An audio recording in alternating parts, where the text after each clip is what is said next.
AK.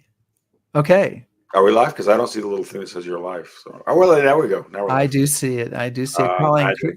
calling Chris Anderson in London. Are you in London? I am, believe it or not, actually in London. It's not my avatar this week. I am in London. You're back from 2 weeks on the road with Band of Brothers. Yep, back in time to do my laundry and then go again. And you're in Chicago? I am in Chicago for another week until I will then head over and join you in merry traipsing across Europe. Yes. Welcome, everybody, to History Happy Hour, and thanks to Stephen Ambrose Historical Tours for helping bring you this show and for getting Chris back home. Chris really appreciates that. Yeah. Check out their rich offering of military history tours at stephenambrosetours.com. And whether you're watching live, watching on replay, listening to the HHH podcast, yes. We are glad you're here today, and we'll be talking about the Normandy Battle of Villers-Bocage, and we'll get to that in a little bit. But Chris, we do have that business where we have to thank all the people who support us on Patreon. The very important people that support us. Yes, and especially our top shelf patrons. Absolutely. And you can join this group by clicking on patreon.com/History Happy Hour. And if you want to know how to get a History Happy Hour hat, that's the way to do it. That's the way to do it. A top shelf patron. We have some hats left. We're getting low. We may have to think about reordering. I was going to say, are we going to do like a different edition, like different colors? Or we can discuss this. This can be a show topic if we come up. We can have a show to discuss what color this thing should be. Okay. So, hey guys, let us know that you're here and what you're drinking. And so, Chris, you just got back from Band of Brothers. So you were in Normandy, where we'll be headed in another 10 days or so. So what was new or different or excitement building in Normandy? There's a lot going on. There's a lot of concrete barriers going up, and there's going to be an awful lot of activity. It was already getting very, very crowded, and you could see, flags, decorations, and stuff happening. And then before the tour starts, I'm going to get down to the British Memorial and see there's a new installation there, which is very impressive. I saw that, and I'm really looking forward to. We're going to do a Britain Day on our tour, and we're going to take people there to see that, and also to Hillman Bunker and Gold and Sword, and I don't know. We may skip the Canadians. Yeah, because you're going to spend a whole day on the Canadians. Yeah. Well, hey, so Chris, who's out there? Anybody joining us? Yeah, well, we have Ann Ballard Bryan from Little Rock, Ted from Georgetown, Christopher Jackson from Iowa, Alice from San Antonio. I see Brian and Cindy from Stewartstown, PA, and Nancy and Wallace and George. Hey, everybody. So, do you think we've killed enough time here that we can turn the machine on and begin the program? I think perhaps, yes. Well, give me the cue and I will make it happen.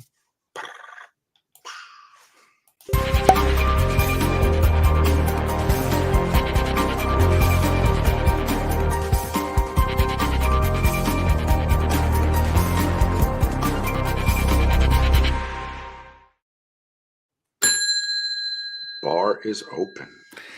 The bar is open. And Chris, one of the most famous, perhaps controversial small unit actions that the British fought in Normandy is the Battle of Villers-Bocage, as the British were trying to extend their line and get around Caen. And this is a battle known to many people, largely for the exploits of one man, a German Panzer ace, Michael Wittmann. But there is a lot more to it than that. And joining us today to discuss this battle is Daniel Taylor, who is the author of the book Villers-Bocage, Operation Perch, The Complete Account. And Daniel Taylor is the curator of the Kent and Sharpshooters Yeomanry Museum, and the sharpshooters being the primary British unit involved in the Battle of Villers-Bocage. So Dan Taylor, welcome to History Happy Hour. Thank you very much for having me. I'm glad to be on. I'm glad that you're glad. And did you bring a cocktail to this event today? Of course I did. I have a Pimm's. Oh, very nice. Excellent. Well done. You, Mr. Anderson? I'm a Glen Turret 12. All right. Well, I've got an anti-hero. So an anti-hero what? An anti-hero IPA. Thank you. Okay. Dan, I suspect the Battle of Villers-Bocage is better known in Britain than in the U.S. So perhaps, since we have a largely American audience, we could maybe start with some context. This starts on June 13th. So what's the situation in Normandy on June 13th? What are the British trying to do, and who is involved in moving on Villers-Bocage? Very fair question. We're a week after D-Day, and the British have been trying to capture Caen since D-Day. It was meant to be a D-Day objective. Whether that was a star to shoot at or an actual objective is a moot point.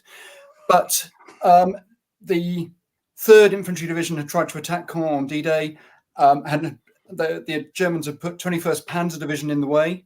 The Canadians had then tried, 3rd Canadian Division had tried to come around a little bit from the west, and the first reinforcements to turn up, 12th SS Panzer Division, was thrown in the way.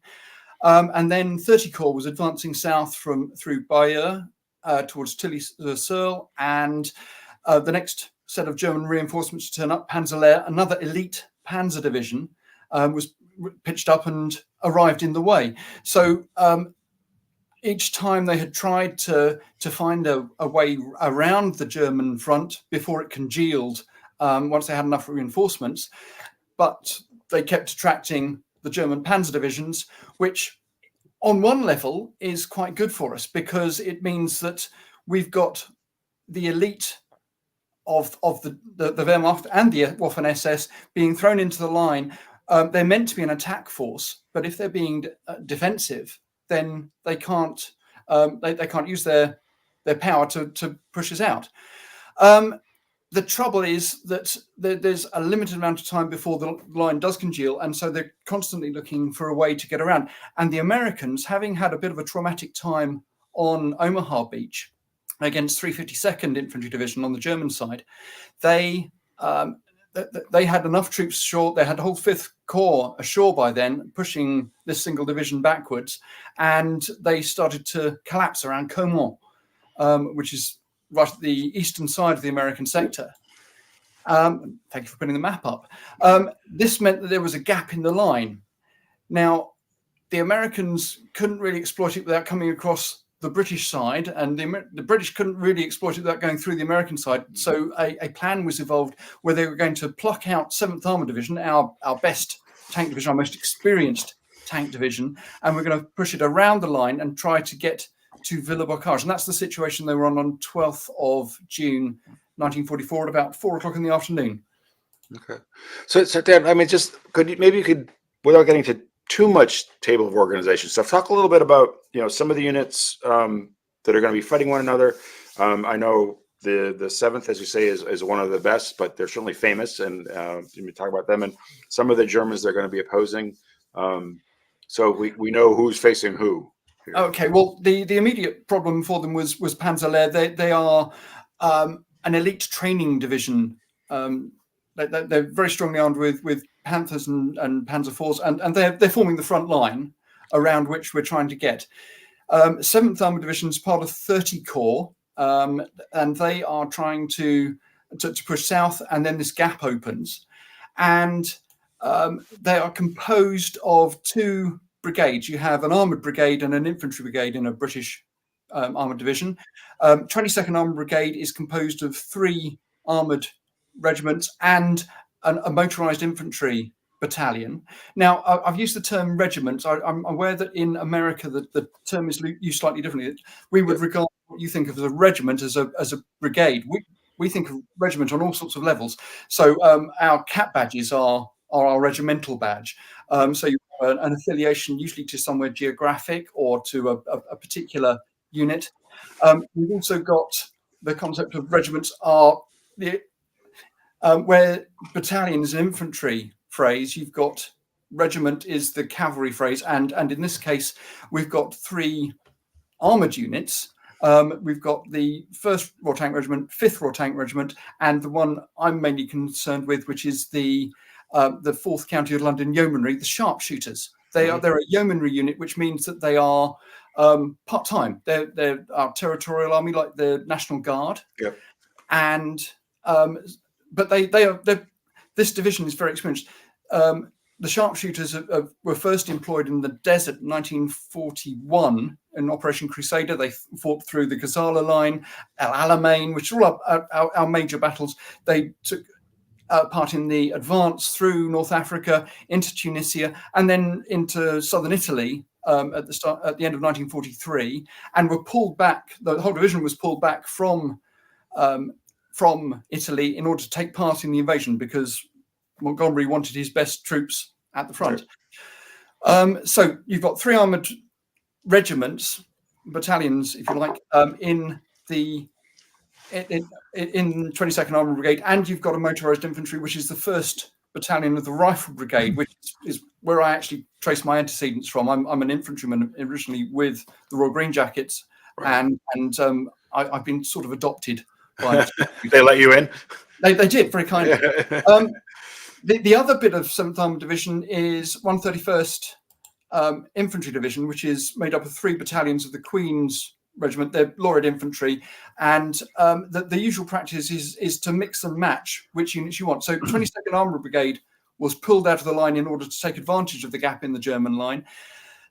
They took with them in the lead 4th County London Yeomanry, 1st Battalion of the Rifle Brigade, 1st 7th Queen's, which is one of the 3 Queen's regiments, and there's also all sorts of other regiments. So you've got there's an anti-tank regiment in self-propelled M10 Achilles, which is our 17-pounder armed version. You've got 5th Royal Horse Artillery. So the units that would be useful and can be easily extracted from the line are being thrown into this push around the edge. The trouble is they've only got one road to go along, and trying to organise a traffic jam through German lines is turning into a little bit of a drama.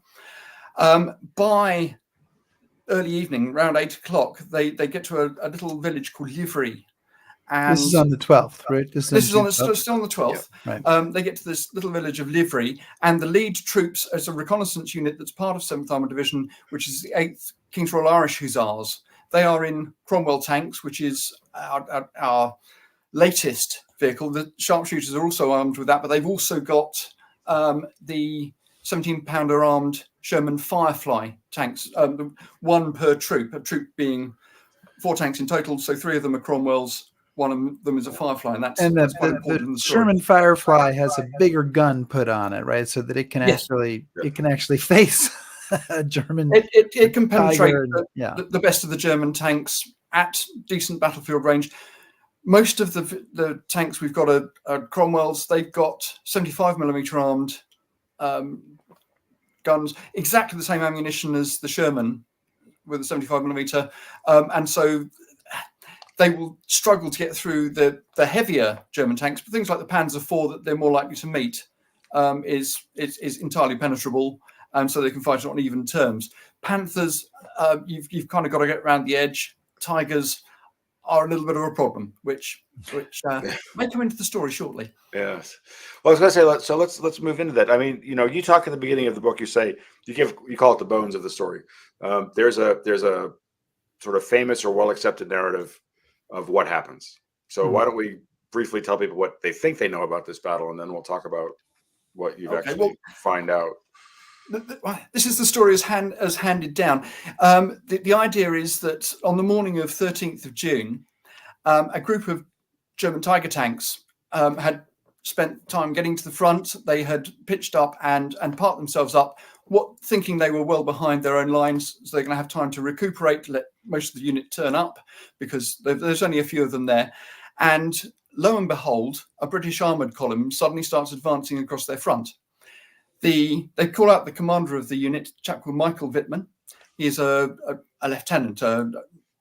There we are. Within the German unit, he's in command of 2nd Company of Schwer SS Panzer Abteilung 101. He has a famous gunner with him, Balthasar Woll, who he's run up enormous totals on the Russian front with. And Woll says to Wittmann, they're acting as if they've won the war already. To which Wittmann is meant to have replied, well, let's prove them wrong. And he drives into the British column. It's trapped in a narrow lane. He knocks out the leading tank. He knocks out the tail end tank, and then he goes along the column, wiping them all out. Destroys a regiment of British tanks and a battalion of infantry, and then comes back in the afternoon and takes part in further bits of battle. And it's a wonderful story, but it is entirely German propaganda. That, fortunately, as it was a good story, historians in the 70s and 80s, once Montgomery was no longer there to defend himself, we used Villers-Bocage as a stick to beat his reputation with. The idea being that the best of the British tanks were, tank units were not that great, and they stuffed up and they got themselves into this stupid position. And I fully believed this story initially. And I went to Villers-Bocage once, and I was standing on this road they were meant to be trapped in. It's a big highway. It's the main road between Brittany and Caen. And this is a map of Villers-Bocage, which is where Michael Wittmann would have come from the upper right down into the center of town, battling the Brits along the way. That's the story as it's handed down to us. He's slightly off of this map in a little it's called the Ancienne Route de Caen, which is a tiny little lane. It's 250 yards south of the main highway, which is the road that's running off the top right-hand corner of the picture. And the principle is that he's come across the fields and he's destroyed the column. There are other problems that start to come up with the story. For example, Bobby Vole actually wasn't there. He'd been given his own tank by now, and it had broken down somewhere back. And all of a sudden, all these things that you knew about the story sort of crumbled, and I wanted to find out more. And I started digging. It was impugning the reputation of my regiment, the Green Jackets, and I got in touch with the sharpshooters because they were being denigrated. And in particular, there was an author who wrote about Michael Wittmann in about 1991, and it was so flagrantly anti-British that I wrote a very strong letter to the publisher. The trouble is, the letter got to 10,000 words, and I thought, they're not going to read it. And so I went to a British publisher and said, what can I do with this? Because it's burning in me. I want to try and explain why the story that's been handing down is wrong. Because fortunately, the Germans turned up the next day. They took 100 propaganda photographs around the town that kind of disprove a lot of the things that are being said. A lot of the tanks and where they're knocked out, they couldn't possibly have been touched by Michael Wittmann in his charge. There's this story of the British being nose to tail. It's entirely based on, I think you have a photograph of the motorised infantry parked by the side of the road. They had been asked to pull off the side of the road so that the main infantry could turn up. And excuse me. They could turn up and come and reinforce the top of the hill on which was to the east of the town, whilst the motorised infantry were pulled back into reserve, and so they could then defend this area, which has good views towards Caen, excellent views to the south. It's a really useful hill right in the middle of the advance. It dominates Panzerlehr's rear, and so had the British been able to grab it and hold it, then it's a very attractive target. Villers-Bocage has 5 major roads going into it, so a real hub. It's a great place to have. It's just happenstance that Michael Wittmann, when he turned up, he's only got 5 tanks with him at this moment. He happens to come out of cover right in the weakest point of the line. The lead squadron, the lead company, if you like, of tanks had gone past. You've got the motorised infantry behind who've parked on the road. You've got the rest of the column that's further back into the town and back towards Livery, where they had been stopped the previous night. And he happens to strike at a point where we can do it. The first 2 tanks on the British side that are taken out are Sherman Fireflies, the one tank that can do something about a Tiger tank. The Tiger, just to be clear, it's a 56-ton monster that's got 4 inches of frontal armour, an 88mm gun. It's got all these lovely statistics that one of the things that makes the battle fascinating. You've got the British with their 30-ton tanks, the Sherman and the Cromwell. The Cromwell armed with a 75mm gun, which is only just about adequate, can do nothing about this.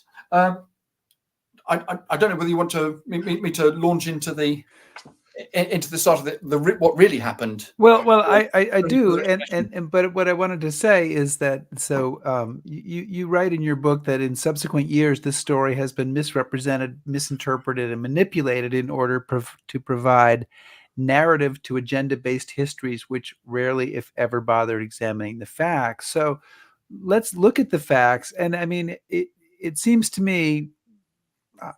Don't want to give away the answer, having read your book, that okay, Michael Wittmann maybe didn't do everything that the legend says, but he still had a hell of a 10 minutes there on High Street in Villers-Bocage and put a blunt stop to this British advance with what he did do. You're exactly right, and one of the things I try to stress strongly is that I'm not trying to knock Michael Wittmann. I don't make any claims of what he did. We don't mind knocking. Yeah, that's a okay. What I'm knocking is the if you like, lazy historian who looks at the German propaganda story, says, "Wow, that fits my agenda. That's what I want to tell," and it's really exciting, and it's got the SS and it's got the Tiger tank and it's got all these things that make for a gripping story. And I'm not going to really scratch at the surface, because if I know what really happens, then it might not fit what I'm trying to say quite as well. Max Hastings, for example, wrote about this in his Overlord book, and there's many fine things about what Max has written, but if you're basing your criticism of the British Army and Montgomery's generalship and all the other and the laziness of the officers and all the other the little myths that have been brought up in order to make journalism out of it, if you like, it doesn't work if you know what really happened. Would you like me to? Yes. So what really go for what it. really happened? What happened? So we've got these 5 German Tiger tanks. They're parked in a little lane to the south of the main highway. The British have arrived at Villers-Bocage, having set off from Livry, which is about 5 kilometers away, at 5 o'clock in the morning. They didn't reach Villers-Bocage until about 8:30. The lead element of the column has moved through the town and has arrived up at point 213. And can you just tell us where point 213 is on this map? There was another map I provided that's looks a little bit like that's the one. So if you look in the upper right hand corner, there is a bunch of circles just underneath your logo, which is point 213. So that's about a mile outside town. Okay. The column of British tanks is in standard convoy mode, so each tank is 100 yards apart, and so they're strung out all the way down this road, with the lead troop having reached there. The motorised infantry is behind. They're near the junction with the road that heads north towards Villers-Bocage, which you can see near the centre at the top. And crucially, the regimental headquarters, who think they're protected because they've got an entire squadron of tanks ahead of them, have arrived at the top end of town, and they've stopped to have a conflab with Brigadier Hind, who's in charge of this operation.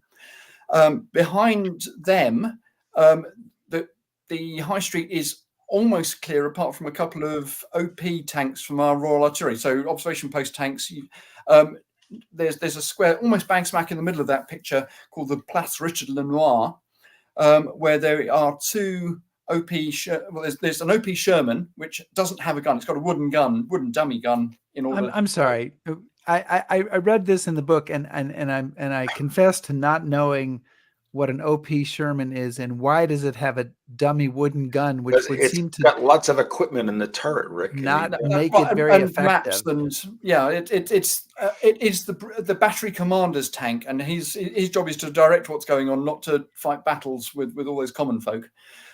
He's got an OP Cromwell with him, which is a regular Cromwell tank, but it's really set up for. And what does the OP stand for? Sorry? What is the OP stand? I'm sorry to go off on post. I'm sorry. Observation post. Okay. Yes. Very good. Keep going. Right. So this is where the column is at the moment of the attack. And Wittmann comes out of cover initially, and he's picked the wrong tank to go in. The tank is misfiring, and the gunner's been trying to tell him, look, boss, we shouldn't be going forward in this. It's going to break down. And so Wittmann jumps out of the first tank, which is out of cover, jumps into a second tank and tells the rest of the unit, stay here, try to cover the column that's on top of the hill. I'm going to see what I can do about stopping the advance. He goes across the field in this tank, probably taking out the rearmost Sherman Firefly. The Firefly would be at the back of each troop. That gets hit.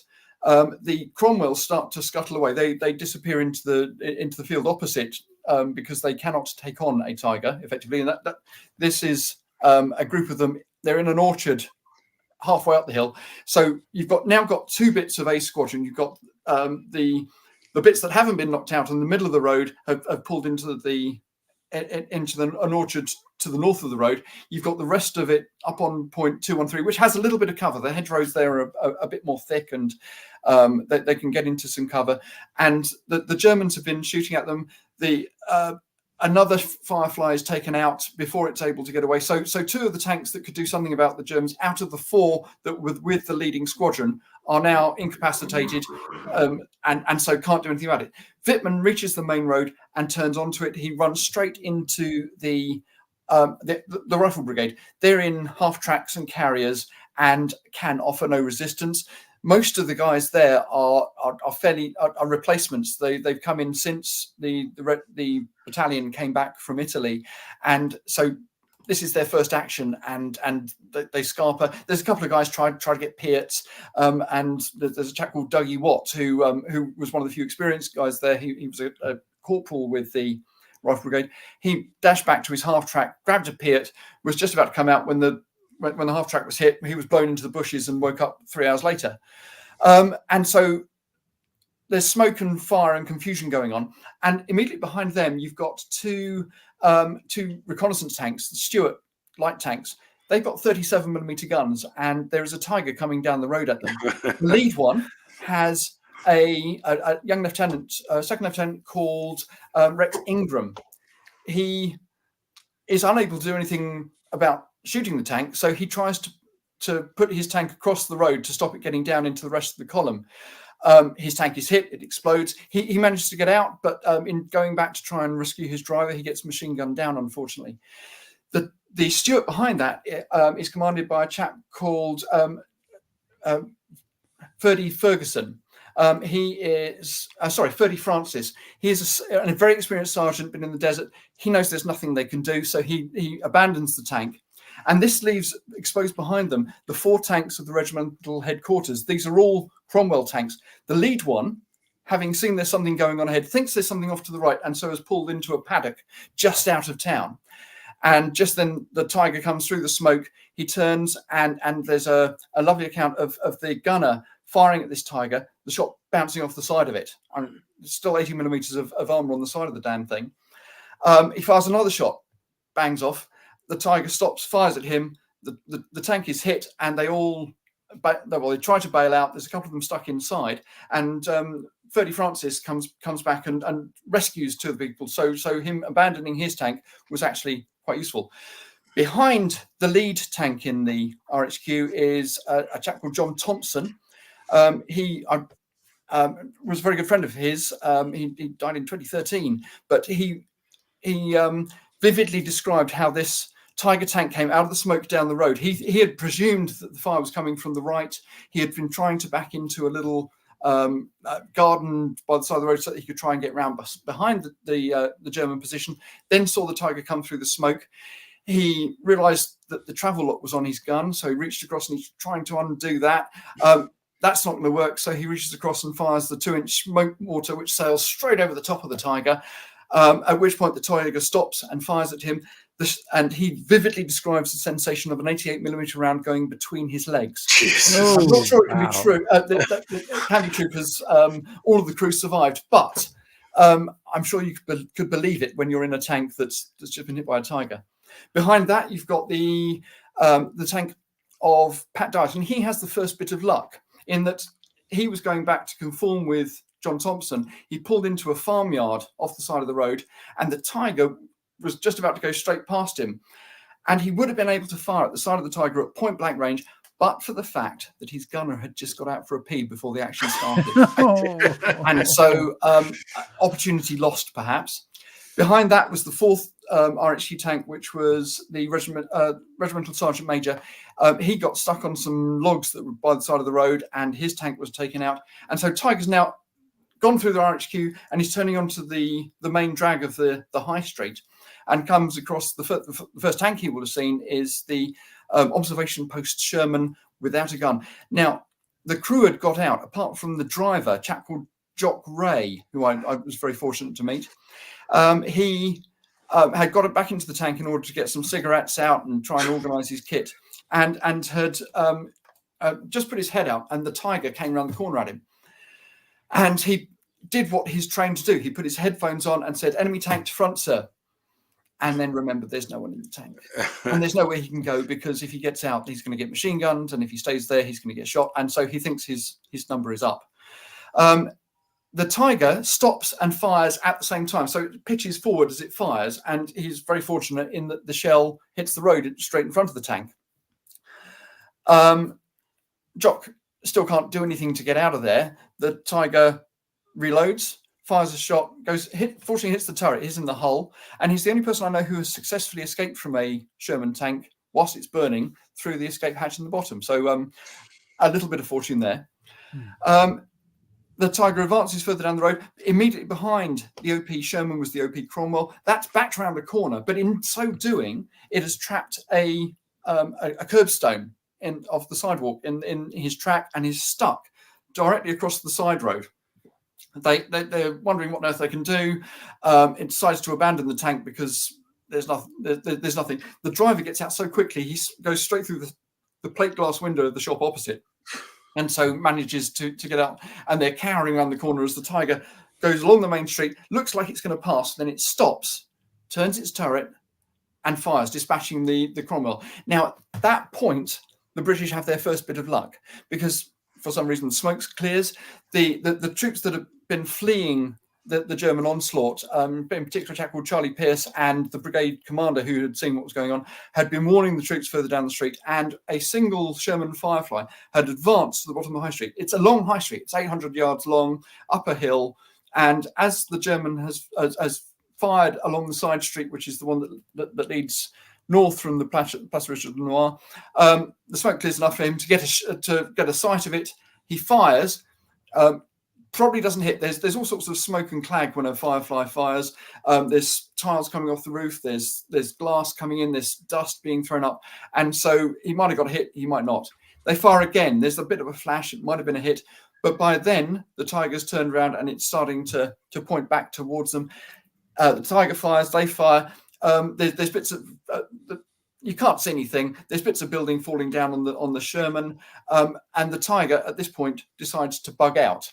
In my version of the story, now Pat Dias back above the corner has got his co-driver into the gunner's seat and has pulled out onto the top of the high street above the corner and has pulled down to the corner in order to see if he can get at the German from behind. The smoke clears a little bit, and not only is there a Tiger there, it turns out it's coming towards him. He manages to get 2 shots off at the front of the Tiger. You must bear in mind that he's already seen a lot of his troop fail to penetrate this thing. He's still willing to have a go. After 2 shots, the German returns fire, hits the hull of the tank. Pat's blown out, and so lands by the side of the road, and the Tiger passes him. Now, there's all manner of different versions of the story as to what happened next.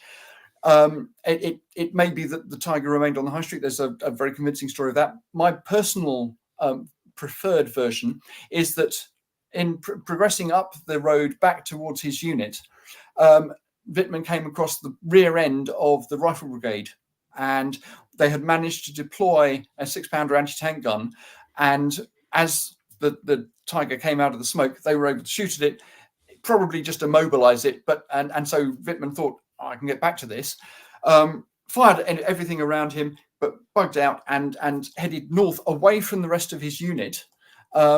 He had lost radio communication with them, so they didn't know what was going on. And so at that point, Wittmann's part in the battle ends. There are some accounts that put him in the afternoon battle. did not happen. He never claimed it. He did a radio interview that afternoon. He did a radio was- interview he that has stopped. afternoon. So I beg your pardon? He did a radio interview the same day. Yeah, he did indeed, yes. Like I just fought this epic tank battle, and now I'll go speak to my public.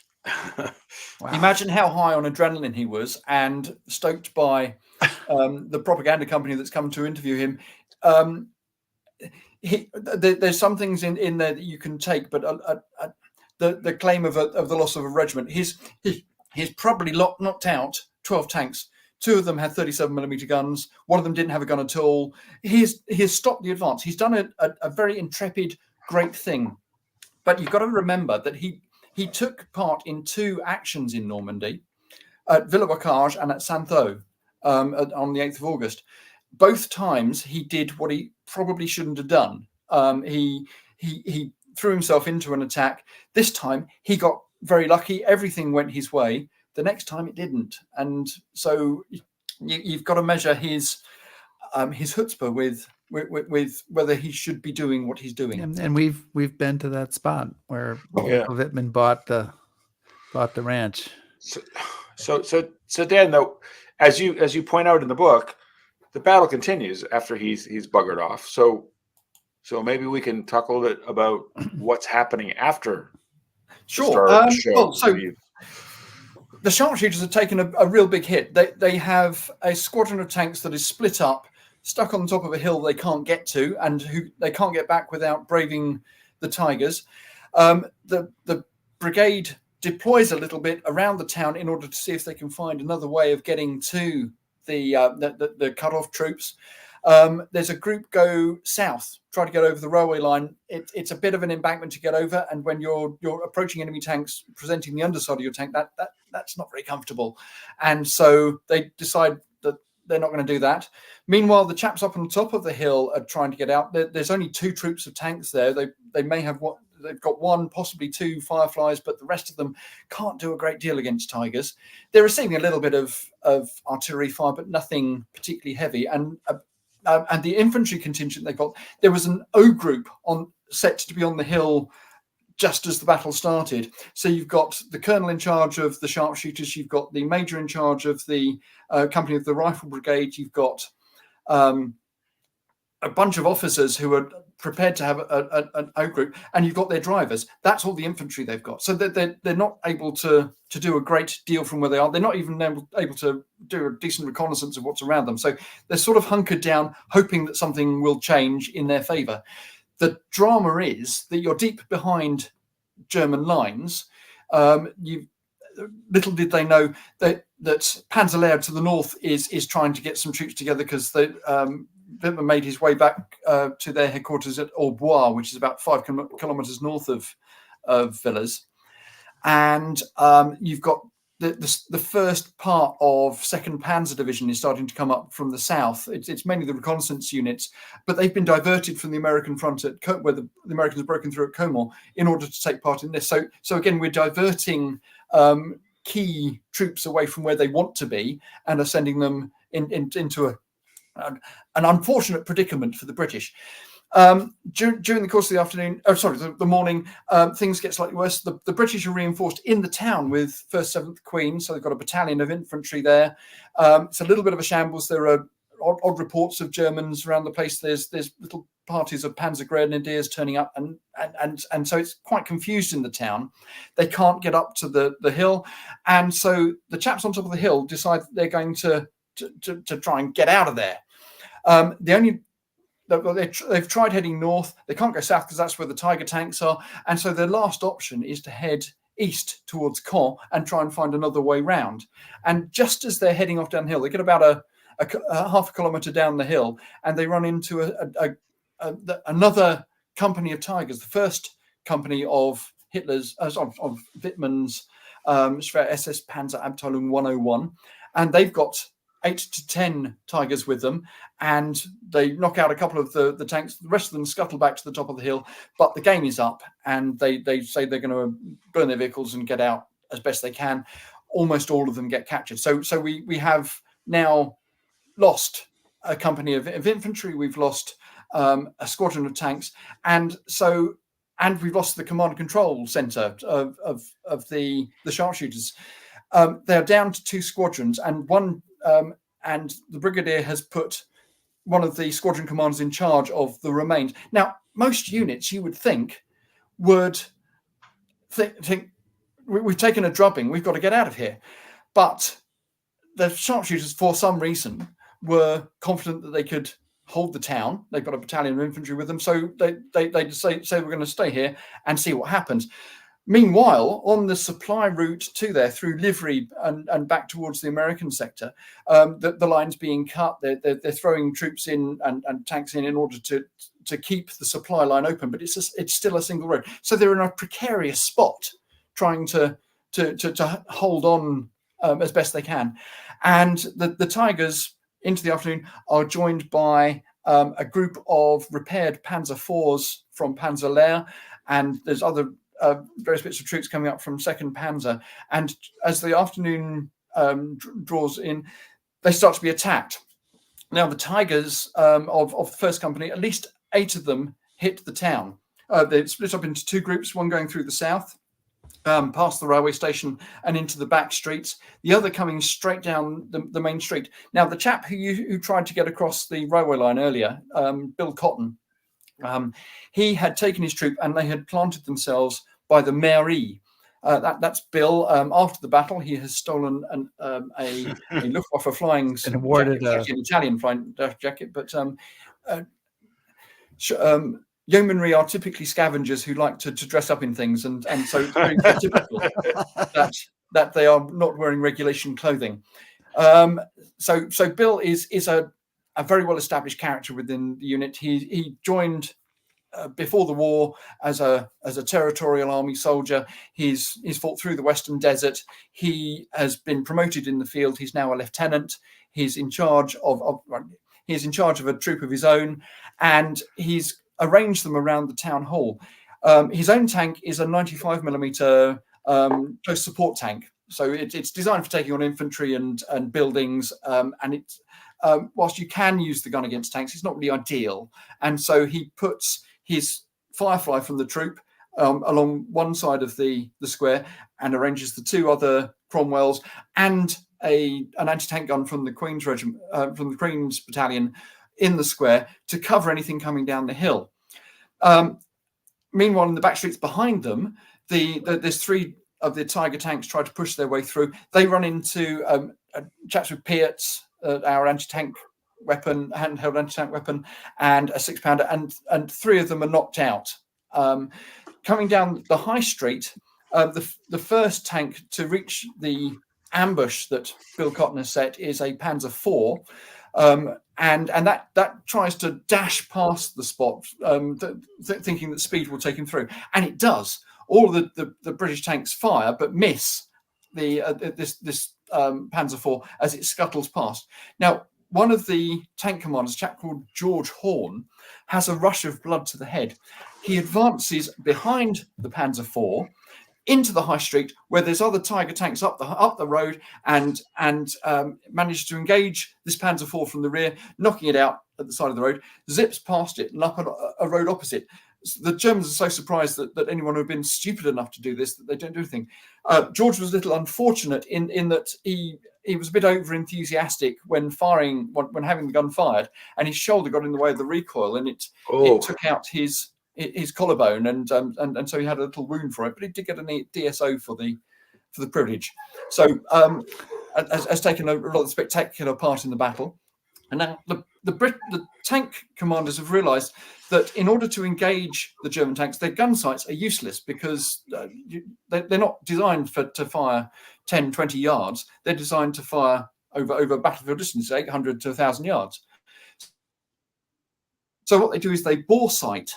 And so you open up your breech, you look down the barrel of the gun, and you pick a prominent spot on the opposite side of the road. And as soon as that is covered, you fire. The second tank comes down, and this one it is again trying to travel at speed, but it is hit by at least two of the tanks and cascades down the road past the Panzer IV, crashing into a building further on. That's Tiger 111, which I think you have a picture of, which is commanded by a chap called Hannes Philipson. That's rolled part. The ambush is where you see the advertising sign a little way behind that. That's where the ambush is set around the town hall, which is off the road to our right there. And he manages to escape, but two of his crew don't. Coming along behind that, there's another Tiger 113. Now he knows where the ambush is and has swung his gun out in order to try and engage whatever's there as it comes around the corner. But as he drives in front of whatever signage or whatever the tanks have been aimed at, he gets hit multiple times and is knocked out and stops up by the Panzer IV. So the road is now effectively blocked. These photographs are astonishing in that they were taken by Bill Cotton in the evening of the battle. So this is actually the day of the battle, and he's had the presence of mind to record what's happened, which is very much a unique thing. You very rarely come across day of action kill scores like that. Well, now, there's another Tiger that's meant to have been on the high street dithering around, not knowing what to do. And Bobby Bramall, who is the commander of the Firefly, he can see in the plate glass windows of the shops opposite that have survived about where the Tiger is. So he's got the reflection. And so what he decides to do is shoot through the corner of the buildings in order to try and get a shot at him. Does this successfully, which forces the Tiger to withdraw. Now, all this time, Bill Cotton hasn't been in a tank. He's been directing the battle from the ground. It started to rain. He's got an umbrella up, very British, of course, and he has been peeking his head around the corner and telling the guys when something's happening. And after a little while, the Tiger up the road has fallen silent. And so I think, I wonder if it's been abandoned. This would be an easy kill if it is. And so he gets a couple of the infantry and a Piat, and they start to stalk up behind it. And just as they're getting close, the thing roars into life and starts manoeuvring around. And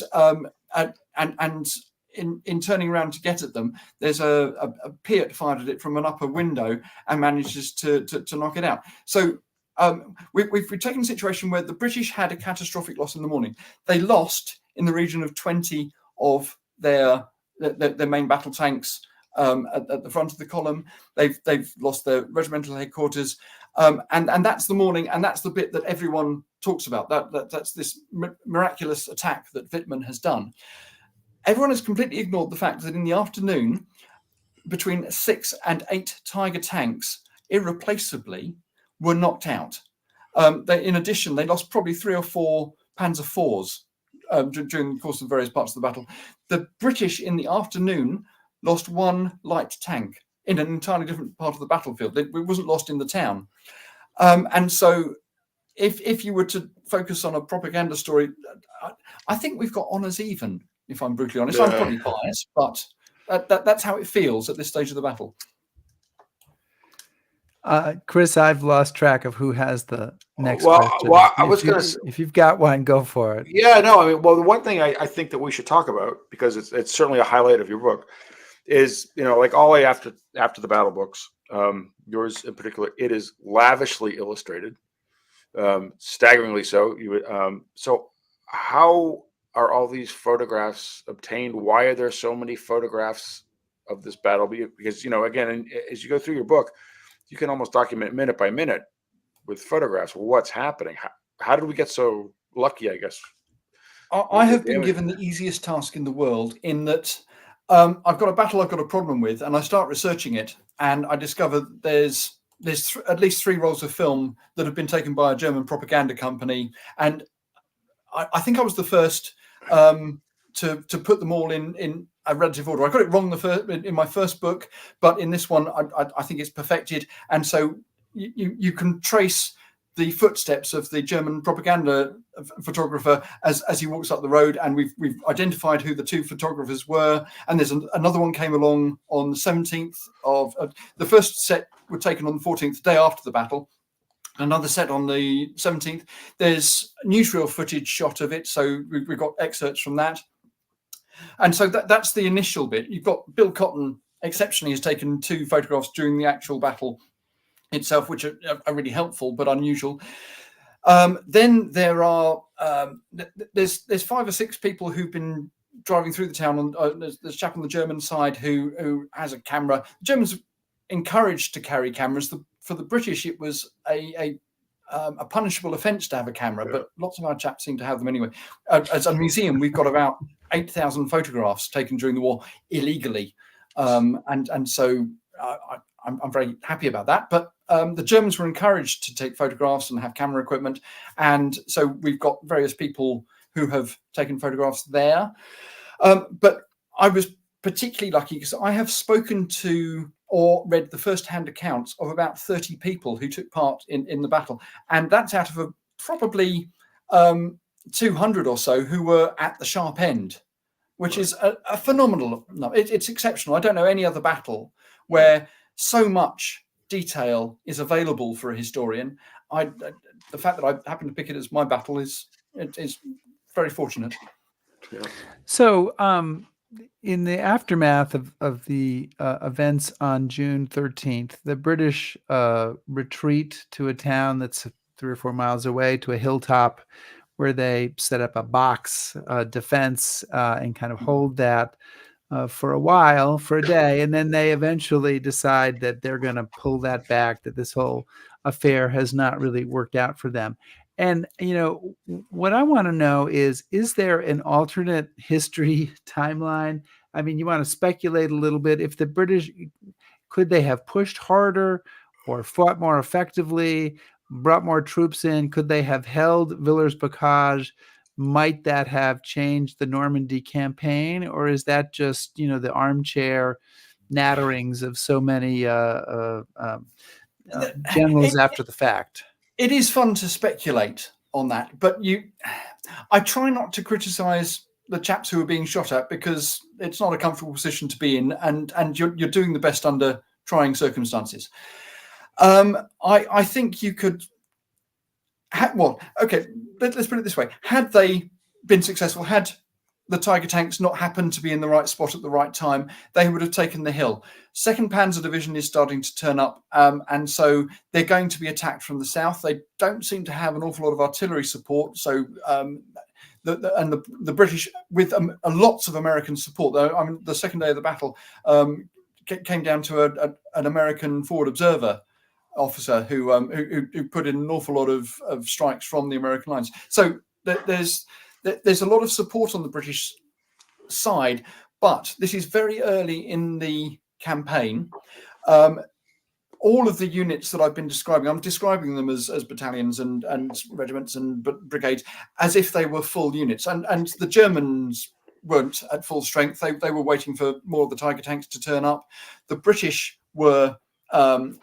most of the units there were missing a component.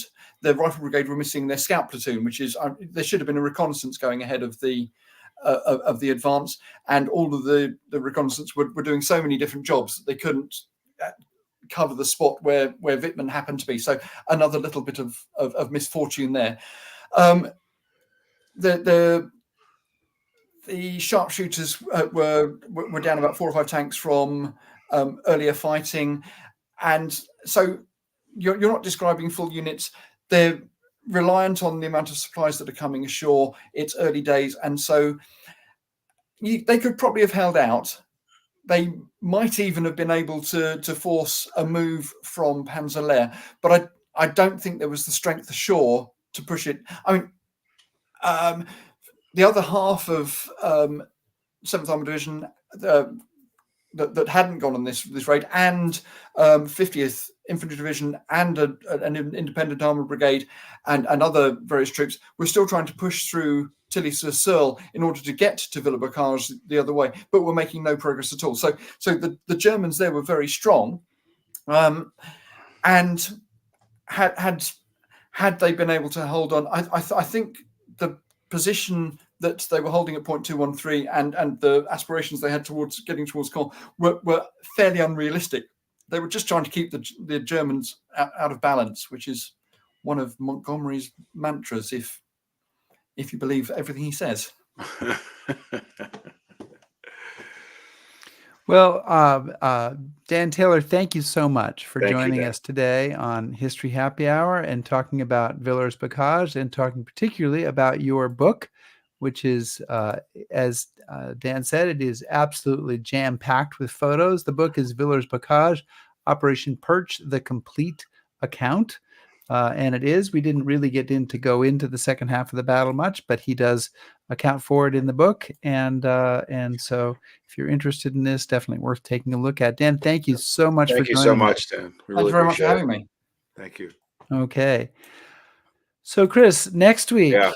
we turn our attention to one of your heroes. On the 8th day, God created Eisenhower. And next week we'll be talking about Eisenhower in the months leading up to D-Day, which seems to me is just coming up. It's just about this time of the year. I've heard rumors to that effect. And our guest is Michel Paradis, who is the author of The Light of Battle, which is Eisenhower, D-Day, and the Birth of American Superpower. And I think it focuses on the months.